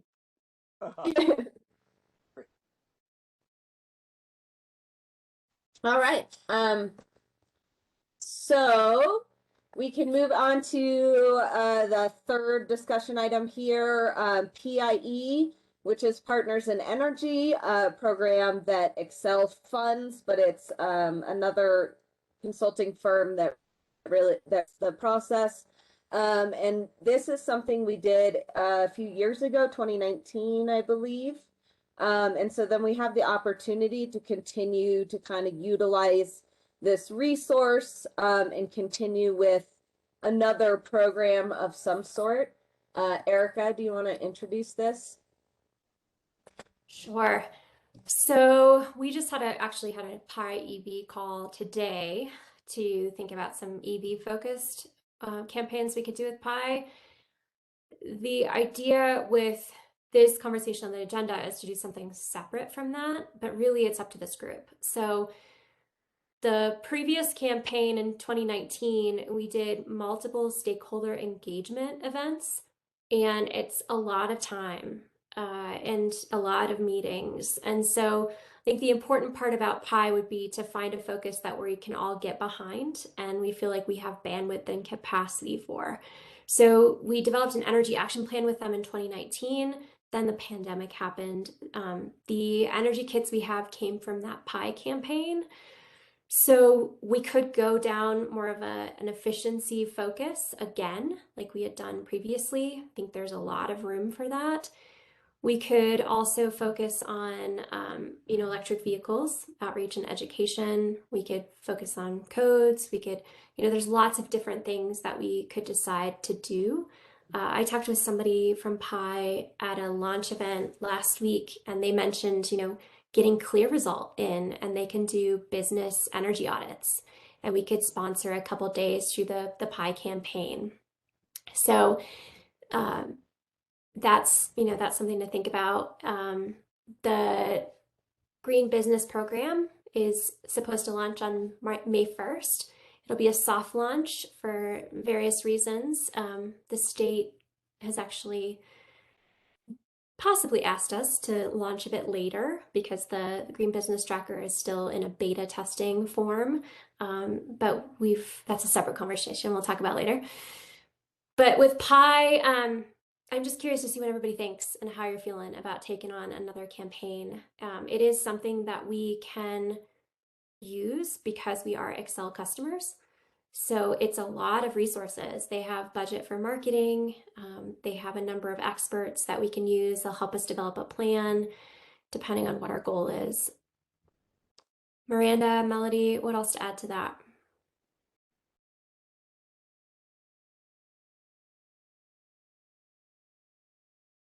I don't think I have anything else to add. And I guess I'm interested to see what the group thinks. Tom's asking in the chat, how many EVs do we have in Netherlands? We have 2 right now, but we're then going to add on 4 more.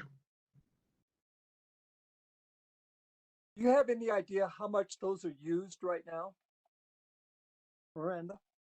Well, that's a great question. Yes, we have access to a portal, a ChargePoint portal, but there's been some, it was hooked to an old administrative assistant, so we're kind of jumping through some hoops to get that data. So not today, but I would be happy to send it to Sab as soon as I can access it. I'll just point out that EVs are our future, 100%. And, you know, a tourist town like Nederland, it's impossible not to think that there aren't going to be a lot of EV slots at some point. And my concern would be that we're ahead of the curve, not behind. You know, we want people coming up here in their EVs and not worrying about a recharge. So it's the future, and sooner or later, but you know, I would urge that if we could get data on usage right now of what we have, and it looks like we need more, then we should hook up with Pi if that's the way to go, or use them if they, I mean, if they could, I don't know. There are a lot of choices out there in the EV charger market. It's wide open right now. But if Netherlands already has something going that's could be expanded, but I just want to put in something for EVs, and we need to think seriously about them in the future. So I think there is a commitment, Larry, to your point. So Netherlands, under the Transportation Improvement Project and Charge Ahead Colorado grant, we're obviously investing in EVs. Sorry, I didn't realize my camera was off. We're investing in EVs. And then Netherlands is part of the Peak to Peak Scenic Byway group. We actually lead it. And so we're looking to become like an EV corridor in that sense. You can get this designation, which allows us to be eligible for that much more funding. And what it is that basically every municipality, or at least municipalities within 500 miles, I think, of one another. So that's, you know, kind of stretches our whole peak to peak. They have EV chargers. So Estes has them, Netherlands has them, Central City Blackhawk has them. So it connects us all together. We can apply for this designation and then as a team, maybe pursue further funding. So I do think one thing really that came out of COVID is this collaboration amongst the peak to peak jurisdictions that was really never there before. And so I think there are great ways to go after grant funding, but maybe use the financial assets the other areas have that Netherlands doesn't have.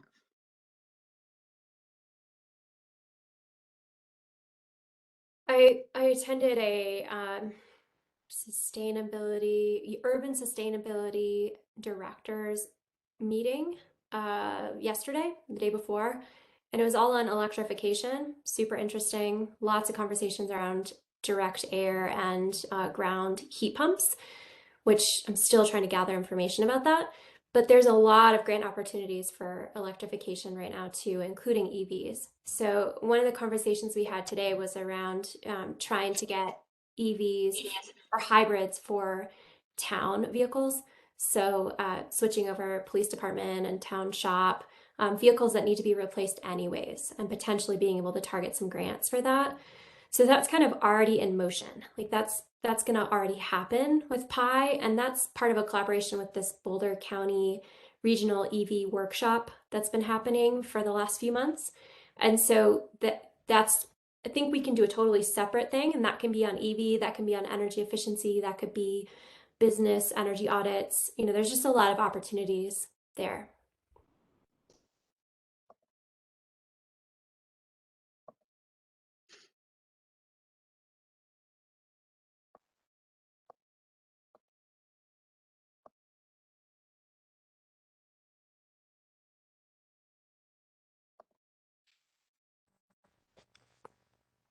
So what do we need as like a focus area to be able to go back to Becca and say, this is what we want to go forward with?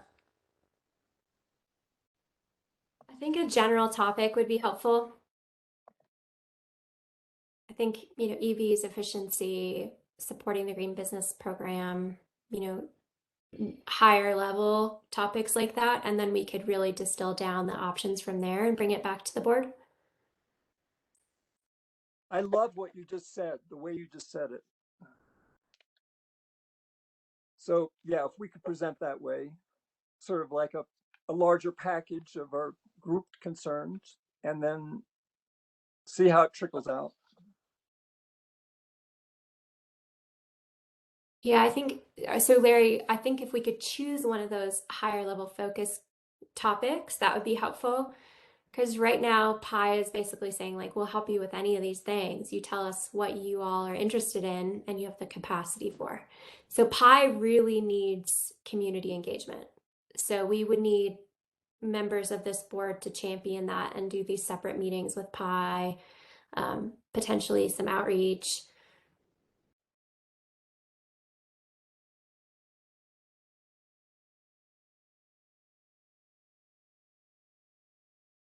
Well, I heard earlier, kind of a great menu, and I want all of them. I mean, and so could I ask you, Erica, you have a lot of experience. I mean, if you were going to choose one of this great menu to present to PI, what would you say?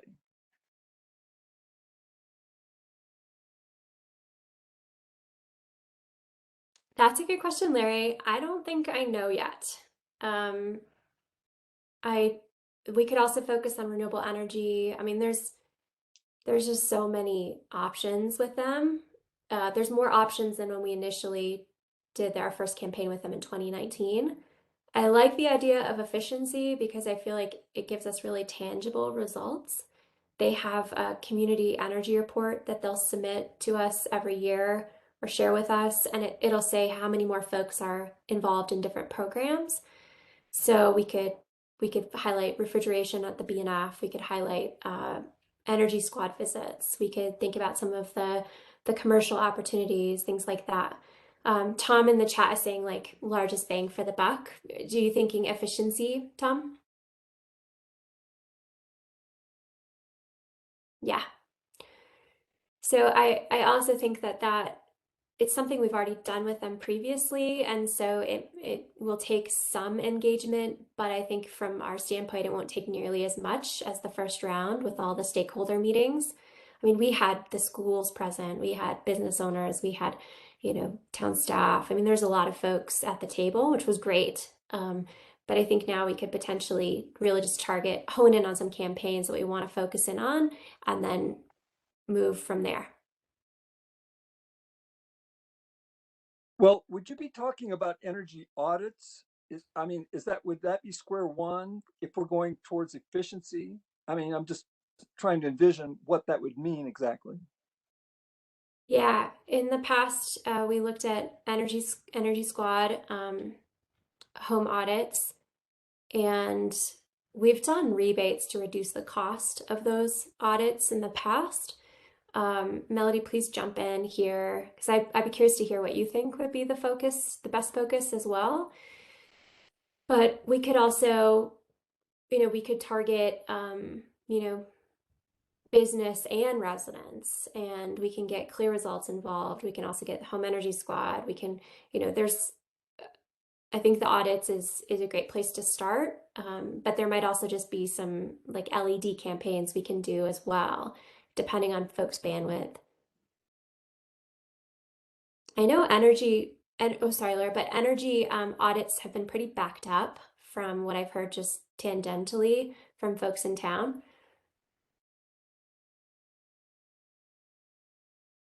I was just wondering. I'm sorry, go ahead. That's okay. I was just wondering, and I can't remember the name of it right now, but the program that we had access to a while back where the county was willing to pay for people who were not making more than 80% of the gross median income, that the county would help pay for them to like make their houses more efficient, which we had a really hard time at the time. Well, I know I tried. People don't want to say that they need help or that they're 80% of the median income. Anyway, that's such a great program. And if we can figure out a way to better market it, if we still have access to it, that I think would be awesome, because there's people out there who could get it done for free or really cheap compared, you know what I mean? And if we could market that effectively, that could be really cool, I think. Yeah, good point, Laura. And I'm familiar with the weatherization, but then there was a special campaign that David Hachimanji brought to us. So yeah, good point. I think if we do, depending on the topic we decide, that could be, main focus.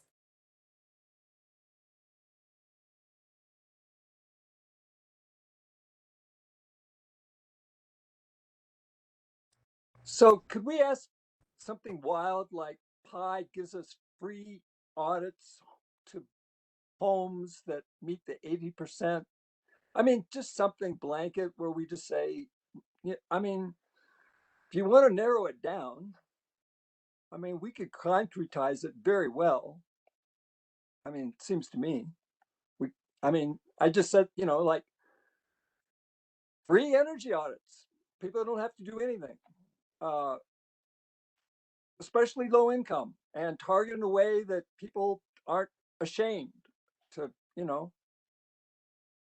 it can't be that hard. And I just sort of feel like if they wanted something really concrete, is it even theoretical that we could go to them and just say, this is what we want?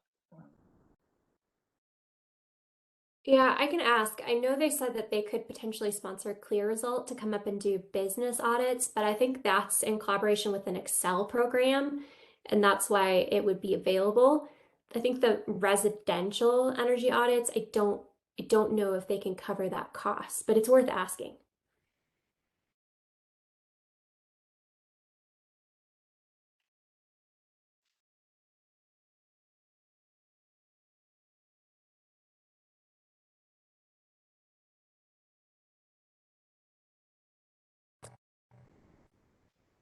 Yeah, well, I've really got no, personal opinion of where I want this pie round to go.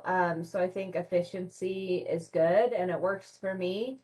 Um, Last time, we did kind of talk them into allowing us to do both residents and businesses in our projects. So I think the next kind of thing is, do we want to focus just on residential efficiency, or do we want to do residential and business outreach for efficiency? And I almost think we probably just want to focus residential, since we're also moving forward with the green business program, and I just don't want to overburden these guys with audits and people coming in analyzing their business.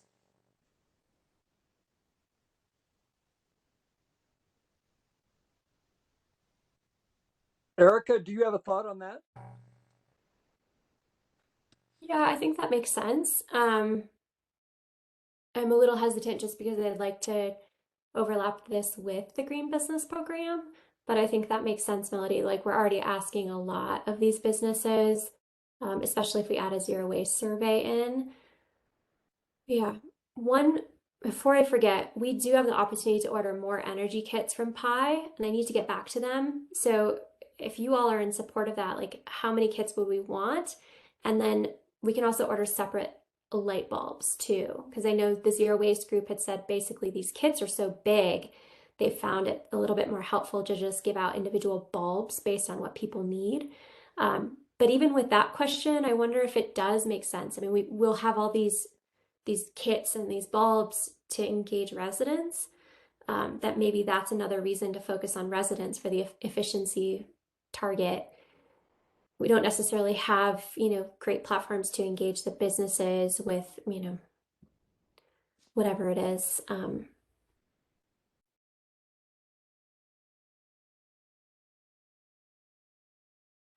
Does the town have storage for all these bulbs? It does. Yeah, storage. I want them. I want bulbs. Like half and half? Do you guys want like 300 energy kits and 200 bulbs? Do you want 500 energy kits and 200 bulbs? That's like multiple pallets of kits. And you got to think like we're all going to be giving them away.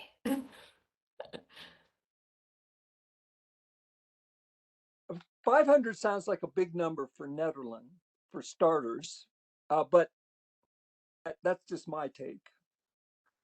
I like the idea of thinking big and being ambitious, and so I don't know. But if we have storage, but I'll just say hundreds. Some hundreds sound great to me. Half and half sounds great.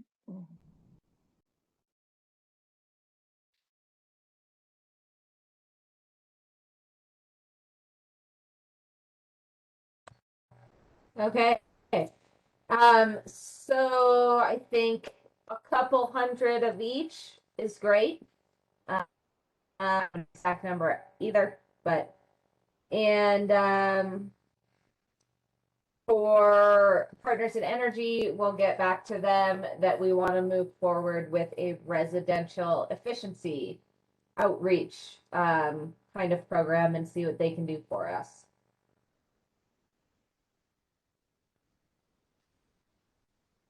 All right. We are about at 2 hours here. The last things on the agenda are sustainability coordinator update, any other board member updates, which it's myself, Laura, Larry, and that we need volunteers for the town cleanup day. And also, as we talked about, we're going to try to work something out with the farmers market, but the farmers market also needs regular volunteers. So if you're interested, you can go on their website and sign up to volunteer, or you can send that link along to friends who you think might want to volunteer for the market. So do we want to extend the meeting and continue with the sustainability coordinator update and board member updates? Well, I would love to hear if Erica has anything else to add. You know, she's told us a lot, but if there's anything else, I mean, I would gladly spend a few minutes listening.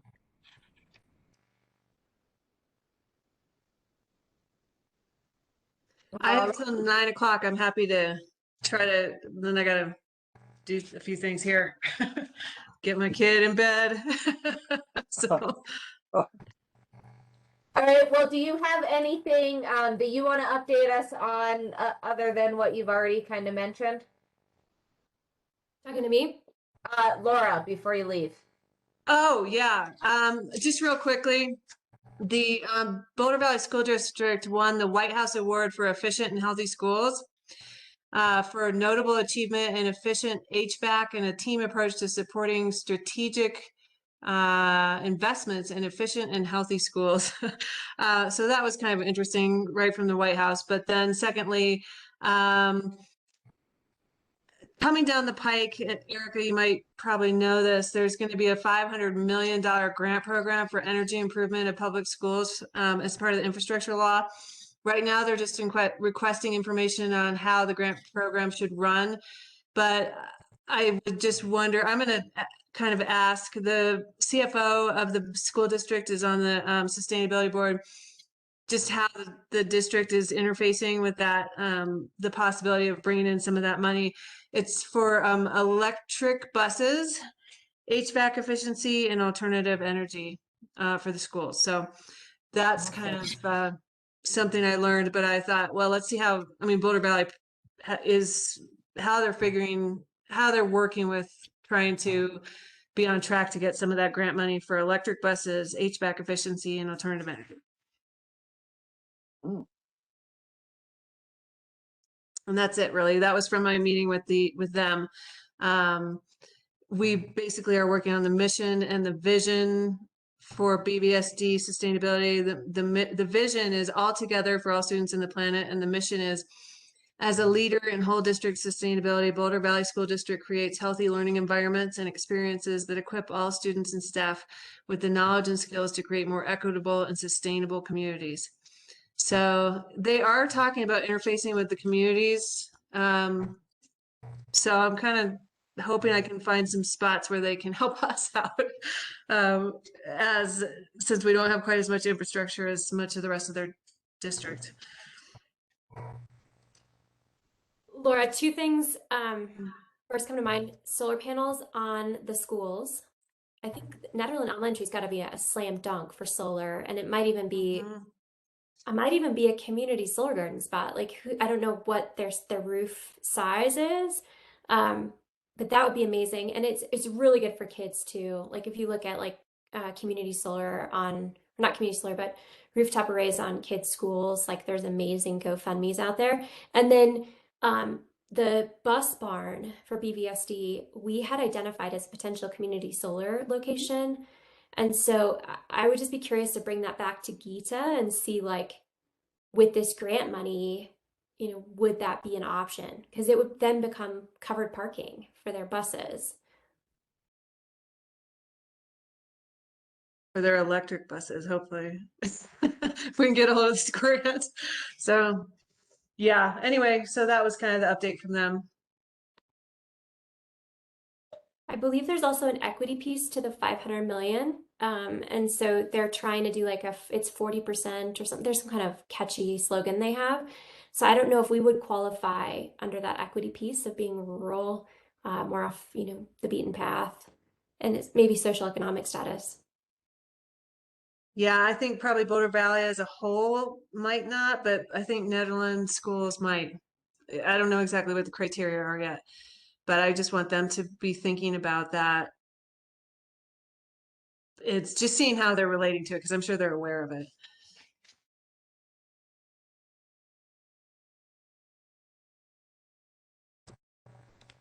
All good news. All right, so Erica, you want to move forward with any updates? We keep this quick. I've covered a lot of it. Just a few things. COSA, the Clean Energy Solution Summit, was postponed. It's now going to be May 24th. So I know, Larry, you had talked about joining that meeting. There's a couple other folks. Hopefully that works for everybody. The Solar Ordinance Subcommittee is moving along.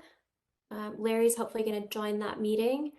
And that is really focused on code and permitting. And it's part of our Soul Smart designation to try to improve the ease of installing solar in our community. So it's been really interesting conversation. There's industry, there's some local experts, Cynthia from the town. So it's been learned a lot. There's also a Net Zero Cities conference coming up on May 4th in Loveland. It's got a really good lineup.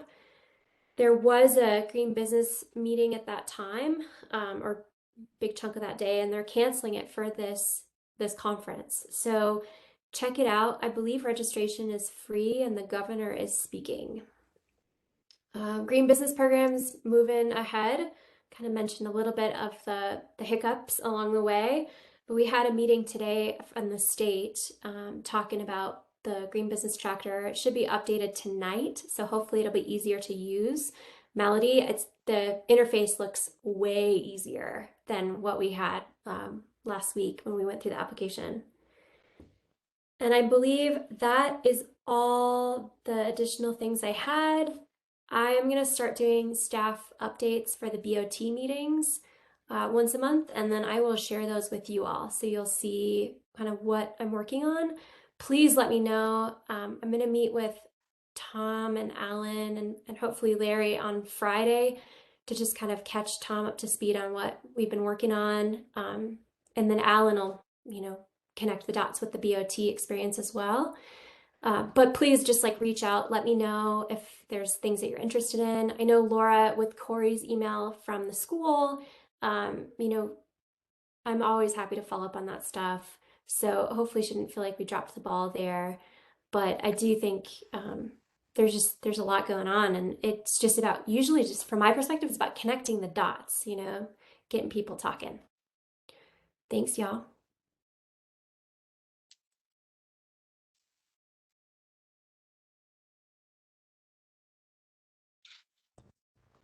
All right, and I don't have anything additional to update anyone on. Larry, did you have anything else to add?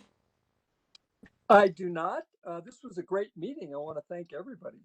I have one more thing to add really quickly. When I heard back from Corey Bovino today, she said that they ended up doing a project on something called Youth versus Government. And it's a Netflix movie that's coming out today or tomorrow, and they got an advanced copy, and they did a unit on that. Now they're doing a unit on birds. But she wanted to know specifically if there were any restoration projects, because her classes went down to the 2013 flood zones, I think Jamestown or something, and they did all this work with I think it was Jamestown Elementary, and like work together and help do things at the river and replant things. And anyway, that was a really neat project.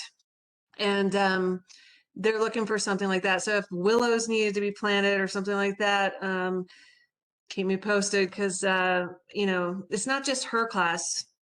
There's kids want to be involved in things to help with sustainability. So if we can think about those openings.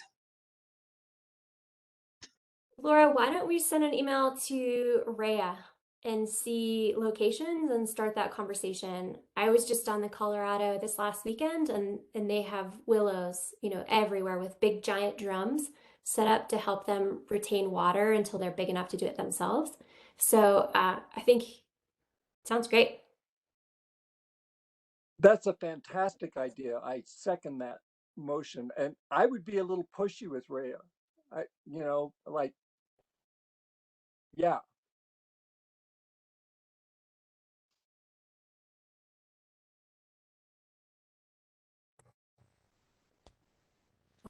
All right, wonderful. Do I have a motion to adjourn the meeting at 8:58 p.m.? Hold on, Melody. I think Larry might have some things to add. Larry, do you want to do an update? Oh, I covered most of my stuff. The only other thing was something that's too big to broach right now as we're closing.